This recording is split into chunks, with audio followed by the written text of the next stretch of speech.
Kisli me, you ga monkey at say, go on you.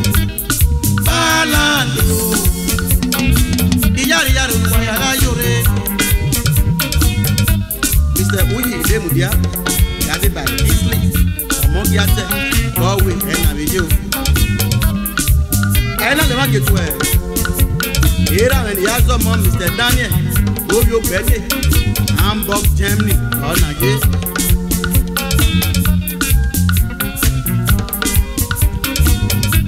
ike to ramo la reme to bi okun ti aye Valencia na yo Spain Uraso wa mwendo Mrs. Messi Florida Iyo sato meni ya zama Valencia na ye Akwe me ora me e na geto ra me ni re Comrade Kingston no be Mafidon Italian na ye Mr. and Mrs. Charles Akimi oya me geto wa kakabo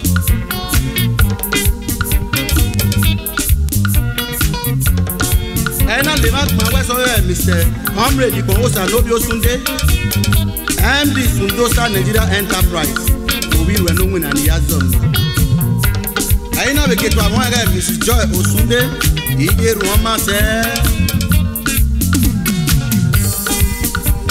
Ake ni gede na we president of Otunare the Anointed Brothers Club aka in God we trust no have Mr. Utamere Igbogun Vice Elvis Obaze General Secretary Bojo Daniel Izerige Committee Chairman Mr. Godwin Igbogun Iyaro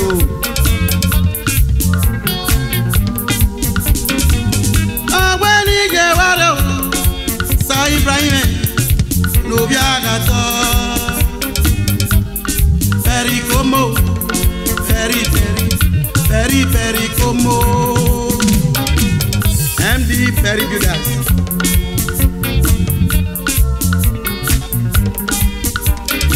Ena kitura na Mr. Joko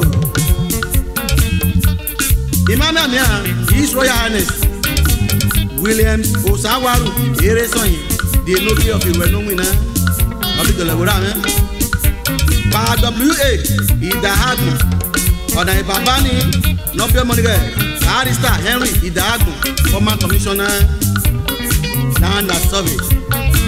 Ona Kaya Chairman. Baba wo money ayo wa ogi o, da be mo na negbe oda yagbe. The Kingsman Club, aka Gold, Mario Joseph Mofon, na president, itu waya o. O sa very now. Wakare no kayo, bebe no kayo, babare. Ora pe na mure tasi o re gboya wa o. Usame irene. Wakare no kayo, bebe no kayo, babare. Ora pe na mure tasi. Ayana o.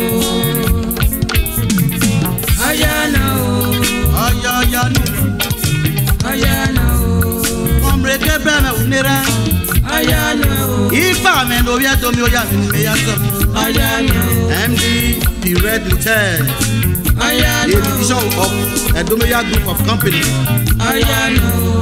Aweli Gyotwa Otadio Dr. Dickie Newman Ogo Manjere Olukiagbe Vice Chairman Orion Local Government Council Iyaro nuwega yore ura nira Weri gaba mi okan o daddy Mr. Fosa men obi waja ura businessman Edomi oya we ni Gyotwa o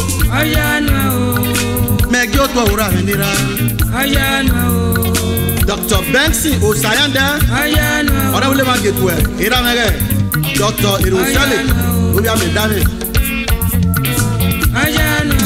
Azi kimen obi Osumba Godwin Osumba Patience Irabo Adesu wa na desebe Edun ne kwimen ore wo no kwa Ana wile ya yerege late Madam Mercy Ekinagado Osumba Ena le ya yerege Mr. Osade Bame Sunday Awe God aka Echo Director S.O. Aweho and Co. Patron Osaruwe Union of Benin based in Lagos. Osarumese Okwomose aka Jaguar. Mrs. Mandalin Omosede na won ba won yi. Ina matron ke patron OMC note. OMC mere note me o. Ayiro kunegbe go.